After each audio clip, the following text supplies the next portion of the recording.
E aí, pessoal, se vocês acharam que não ia ter resolução do problema do dia, acharam errado. Trazendo a solução aqui de um problema médio, 2962, contar os subarrays onde o elemento máximo aparece pelo menos k vezes. O que diz o problema aqui, pessoal? É dado um array de inteiro nans e um positivo k. Retornar o número de subarrays onde o elemento máximo de nans aparece pelo menos k vezes. Importante, então, ó, o elemento máximo contido em nans precisa aparecer pelo menos k vezes, não quer dizer exatamente k vezes, nesse subarray. Aí o subarray é uma sequência contígua de elementos dentro desse array, tá? Exemplo aqui, pessoal, 1, 3, 2, 3, 3, k igual a 2, o elemento máximo é 3 e ele fala que a gente tem 6 respostas, né? Ou seja, 6 subarrays possíveis onde o 3 aparece pelo menos 2 vezes. Repara que tem respostas aqui do tipo 3, 2, 3, 3, que está aqui, né? Ou seja, o 3 aparece 3 vezes, não apenas 2 vezes. Tem o próprio array completo como resposta, imagino eu, ó, tá aqui, ó, 1, 3, 2, 3, 3, e por aí vai, tá? Restrições do problema. Até 10 a 5 elementos, os elementos podem ir até 10 a 6, não faz muita diferença pra gente, e o K pode ir até o limite do tamanho do array, né? Pode ir até 10 a 5. E aí é interessante que, e não é uma crítica, tá? O pessoal do LeetCode consegue criar variações sobre o mesmo tema. A gente resolveu um problema parecido com esse. Não estou lembrando qual foi, mas se o vídeo já estiver publicado, eu vou deixar o link aqui em algum lugar. Deve aparecer alguma caixinha aí por cima do vídeo. Se não tiver publicado, deixa quieto. Vamos ver como é que a gente resolve essa encrenca aqui, pessoal. Pessoal, como é que a gente vai resolver esse problema aqui, né? E aí no exemplo que eu estou trazendo aqui, a gente tem um array de 8 posições, onde o elemento máximo, e aí eu chamei aqui de E, aparece nas posições 2, 4 e 6, e já dando spoiler, isso aqui tem que dar 16. Se não der 16, a gente fez alguma coisa errada aqui, tá? E aí, pessoal, qual o raciocínio por trás disso aqui? Esse exemplo também, a gente está assumindo que o K igual a 2, né? Então, o elemento máximo precisa aparecer pelo menos 2 vezes. Vamos para a parte fácil aqui, né? Primeira coisa que a gente precisa fazer, pessoal, é determinar qual o elemento máximo, tá? Então, aqui a gente vai fazer que o máximo é o elemento máximo é o máximo de nuns, né? Já pensando no Python aqui, e a gente está chamando de E. Cara, é 10, é 20, é 30, é 10 mil, não importa. A gente está chamando de E aqui para facilitar nossa vida, tá? Tudo que a gente precisa, pessoal, para calcular a quantidade de soluções é saber aonde o E aparece, e eu já vou explicar por quê, tá? Então, o segundo passo da nossa solução é calcular aqui um array P, vamos dizer, onde a gente tem todas as posições de E, tá? Então ele aparece na posição 2, aparece na posição 4, aparece na posição 6. E aí as outras variáveis eu vou explicando aqui o que a gente precisa controlar. Vamos dar um pulo aqui agora para entender a intuição para o cálculo do número de soluções aqui que a gente vai ter. E por que a gente só depende da posição. Vamos olhar aqui esse caso, onde o nosso array vai incluir esse E e esse E, tá? Esses dois elementos. Quantas possibilidades eu tenho aqui para montar um array que inclua esses dois caras e seja válido, né? Óbvio, porque vai incluir esses dois caras e o nosso K é igual a 2. Bem, se eu começar o array daqui, se eu começar o array daqui ou daqui, a gente vai conseguir incluir o E para fazer array válido. E eu posso terminar o array de qualquer uma dessas 4 posições, tá? Então, se eu tenho 3 possibilidades para iniciar e se eu tenho 4 possibilidades para terminar, eu tenho um total de 12 possibilidades aqui de arrays válidos, tá?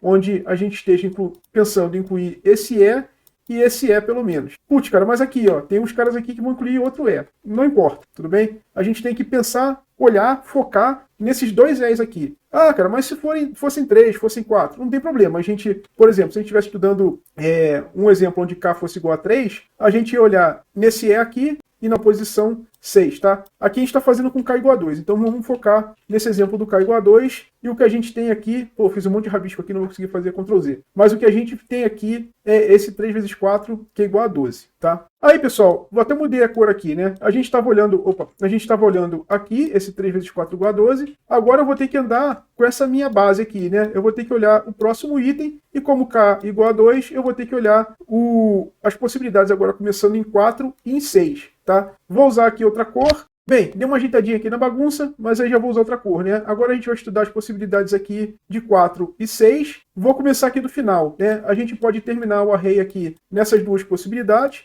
Tá fácil de enxergar isso. Mas agora, onde a gente pode começar o array, a gente tem que tomar cuidado para não incluir as soluções que a gente já estudou nesse 12 daqui, né? Que é todo mundo que começa do E do último E, né, que a gente estudou, para trás.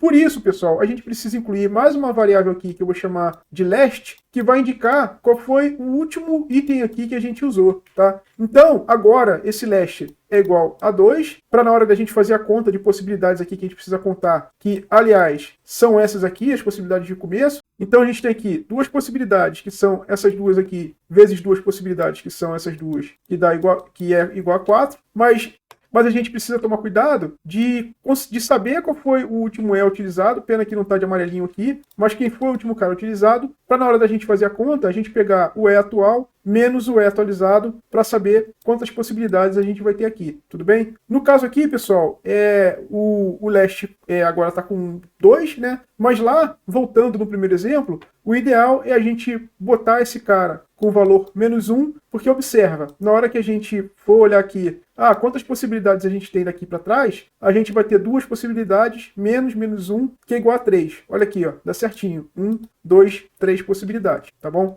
E aqui a gente vai ter que parar agora, porque na hora que eu tentar trazer a minha base aqui, o meu ponteiro para o último item, só vai ter um E, não vai ter um segundo E para a gente incluir e continuar o estudo. E olha que coisa, né? 12 mais 4, que é o número de soluções, dá 16. Tá dando igualzinho lá o nosso gabarito, tudo bem? Então acho que daqui o resto a gente consegue explicar direto no código. O importante é a gente entender essa intuição, tá? A gente vai descobrir que é o número máximo, a gente vai determinar quais são as posições, né, que o E aparece, a gente vai ter que controlar qual foi o último E que a gente utilizou, e a gente vai ter que ter um ponteirinho aqui que vai andando com esses E's até quando não for mais possível continuar, e a gente vai acumulando o número de soluções de uma variável que, como sempre, eu vou chamar de answer, né, o ANS, tudo bem? Acho que não estou esquecendo de nada, mas se estiver esquecendo a gente vai entender agora lá na implementação.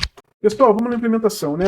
Primeira parte fácil, que é determinar o E, máximo de números, né? Segunda parte, vamos criar aquele array P que vai dizer todas as posições onde esse elemento E aparece. Como é que a gente faz isso? O I da posição, for i n em enumerate de num, lembrando que o enumerate traz a posição e o valor, se o valor n for igual a E. Pegamos todas as posições onde o E aparece. E aí, pessoal, aqui a gente vai inicializar nossas variáveis de apoio, né? Que é a resposta, né? O answer, o last. Aqui a resposta começa com 0 e o last começa com menos 1. Aqui, pessoal, a gente também já pode se prevenir de alguma pegadinha, né? Que é se o tamanho a quantidade de vezes que esse número máximo ocorre for menor do que K, a gente já pode retornar 0, porque não vai ter resposta possível. Não sei nem se tem caso de teste assim, mas já vamos fazer essa precaução aqui para a gente não capotar aí à toa. Aí, pessoal, agora aqui a gente precisa pensar, né? Imagina que a gente tem, né, o E acontecendo na posição 0, 1, 2, 3, 4, 5, né? E imagina que o K é igual a 2. O nosso E vai poder começar na posição 0, na 1, na 2, na 3, a gente vai poder começar até a 4, tá? Então, a gente precisa andar com o nosso ponteiro aqui do início, que eu vou chamar de índice I, for in range, né? Vai ser em função do len P menos K, o K igual a 2, o len P aqui é igual a 6, eu quero ir até a posição 4, né? Então, isso aqui